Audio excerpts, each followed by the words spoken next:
उसी हदीस का मफ़हूम आपके सामने बयान करना चाहता हूँ। हमारे और आपके नज़दीक पक्का मुसलमान कौन है? जिसके पास पक्के का मकान है, जिसके पास बिल्डिंग है, 4 चक्के की सवारी है, बैंक बैलेंस है, फिक्स डिपॉजिट है, जिसके पास अय्याशी के सामान है, जिसके पास ऐशो आराम के असबाब है, वही पक्का मुसलमान है ना। का पक्का मुसलमान अगर देखना हो तो इस हदीस में देखो। कामिल मुसलमान, मुकम्मल मुसलमान वह शख्स है जिसकी जुबान से और जिसके हाथ से तमाम मुसलमान महफूज रहें। और एक रिवायत में है कि तमाम लोग उसकी जुबान और उसके हाथ से महफूज रहें। मेरे दोस्तों, ये जो 50 ग्राम की चमड़ी है मेरे मुंह में, ये अपने अंदर बेइंतहा तासीर रखती है। मिनट में ये मुझे रसगुल्ला खिलाती है और पल भर में ये जूता मरवाती है। जब ये जुबान कंट्रोल में होती है तो ये दुश्मन को दोस्त बनाती है, बेगाने को अपना बना लेती है और टूटे हुए दिलों को जोड़ देती है। और जब ये कंट्रोल से बाहर होती है तो फिर ये गीबत करती है, फिर ये चुगली खाती है, फिर ये झूठ बोलती है, फिर ये बहतान बांधती है, फिर ये तोहमत लगाती है। मेरे दोस्तों, नामालूम मैंने अपनी इस जुबान से कितने लोगों के दिल तोड़े हैं, कितने लोगों को खून के आंसू रुलाए। नामालूम मैंने अपनी जुबान से कितने लोगों को गालियां दी हैं और कितने लोगों को बुरा भला कहा। अल्लाह हमें तौफीक दे कि हम अपनी जुबान की हिफाजत करें, सोच समझ कर बोलें और तौल कर बोलें। मुबादा मेरी किस बात से मुखातब को तकलीफ हो जाए, और अगर मुखातब मुसलमान है, अब मेरी किसी बात से उसको तकलीफ हुई है तो तकलीफ पहुंचाना एक मुसलमान के लिए मुसलमान को हराम है, जायज़ नहीं है।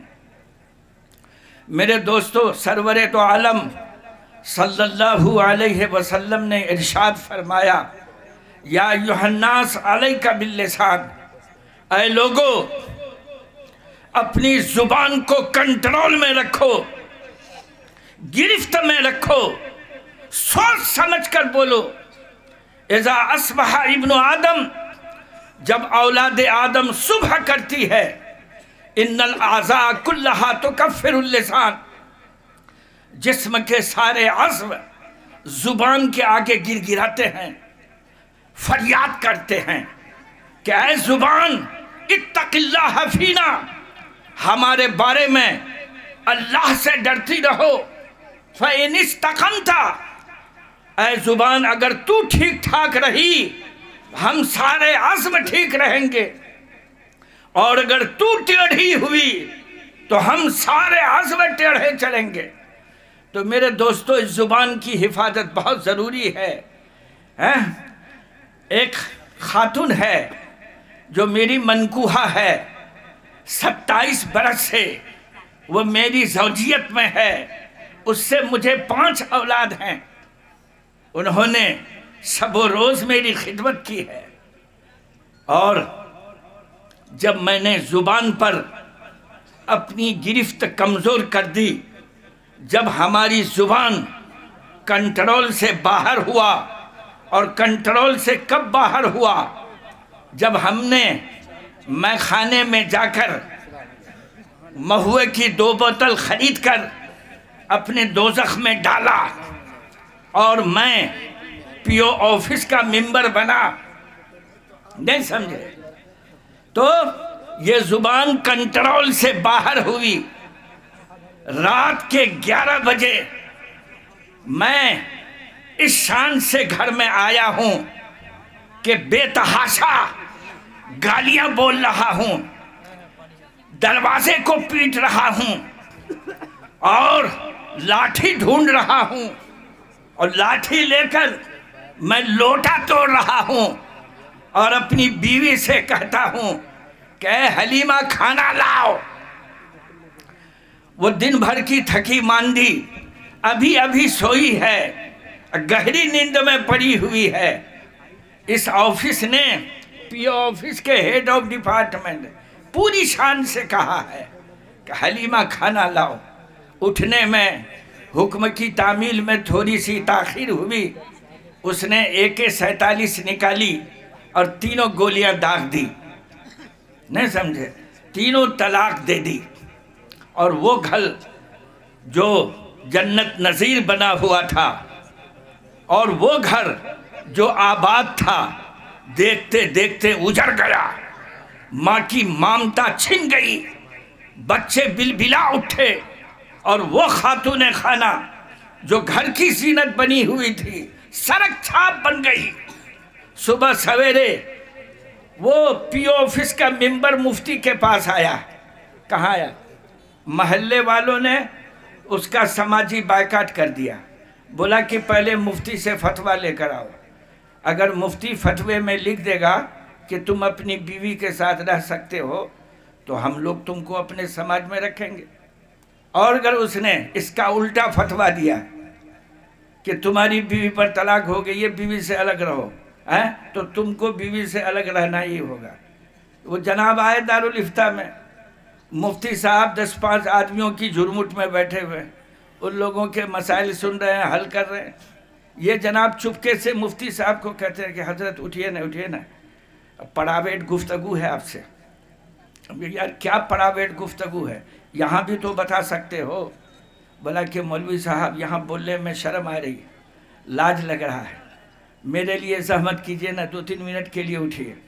उठा के मुफ्ती साहब को वहाँ ले गए और फरमाते हैं कि मुफ्ती साहब मुझसे बहुत बड़ी गलती हो गई। अबे क्या गलती हुई? कहा कि मैंने बीवी को तलाक दे दी। अबे कितनी तलाक दी? कहा कि आदत मालूम नहीं है, तलाक देना तो मालूम है लेकिन कितनी तलाक दी है वो मालूम नहीं है। कहा जिस वक्त तुमने तलाक दी थी उस वक्त कितने लोग थे? बोला कि पूरे मोहल्ले को मैंने फसाद करके बुला लिया था, बहुत से लोग थे। कहा कि उनमें से 2 आदमियों को बुला के लाओ जिन्होंने तुम्हारी बोल सुनी, उनको बुला के लाओ। 1 हफ्ते के बाद जनाब तशरीफ़ लाए, फरमाते हैं कि मुफ्ती साहब फतवा देना है तो दीजिए, नहीं तो मैं जा रहा हूँ। मेरे दोनों गवाह पंजाब चले गए कमाने के लिए, ना मालूम वो कब आएंगे, तो हम गवाह कहाँ से ला के देंगे आपको? फतवा लिखना है, लिख दीजिए। ये हाल है। जुबान उस वक्त कंट्रोल से बाहर होती है जब आदमी होश खो देता है। और होश कब खोता है? जब कंटर में वो महुआ डालता है, महुए की शराब डालता है। अल्लाह हमारी जुबान की हिफाजत फरमाए। का मन कान युमिनु बिल्लाहि वल यौमिल आखिर, जो शख्स अल्लाह पर ईमान रखता है, क़यामत के दिन पर ईमान रखता है, उसको चाहिए कि फल यकुल खैरा, अच्छी बोल बोले, खैर की बात करे, वल यस्कुत, बसूरत दिगर वो चुपचाप रहे।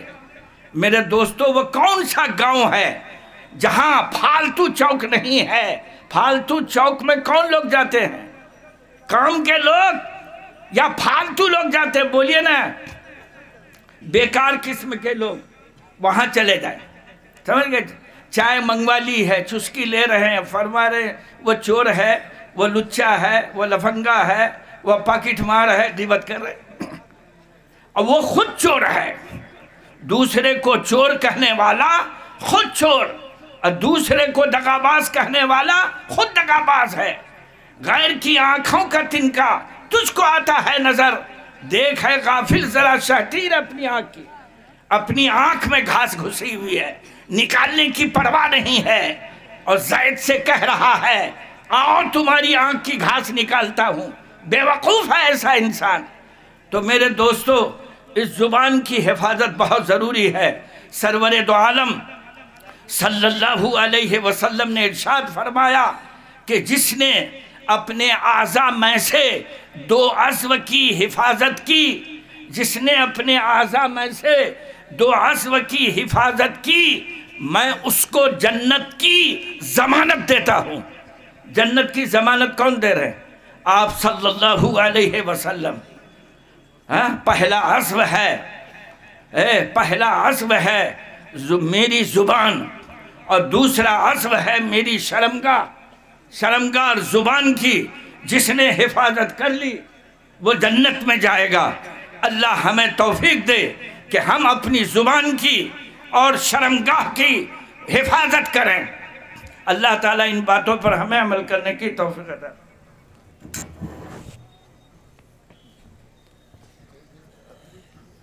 अभी हजरत बड़े ही कीमती नसीहत से आप तमाम सामीन और हम सबों को नवाज रहे थे। मैं गुजारिश करता हूं उन लोगों से जो खड़े हैं वो पिंडाल में आकर बैठ जाएं, खड़े होकर ना देखें। आप लोग थोड़ा आगे बढ़ जाएं। एक हसीन मंजर आपको देखना है। 63 हुफ़ाज़े किराम की सरों पर दस्तारे फजीलत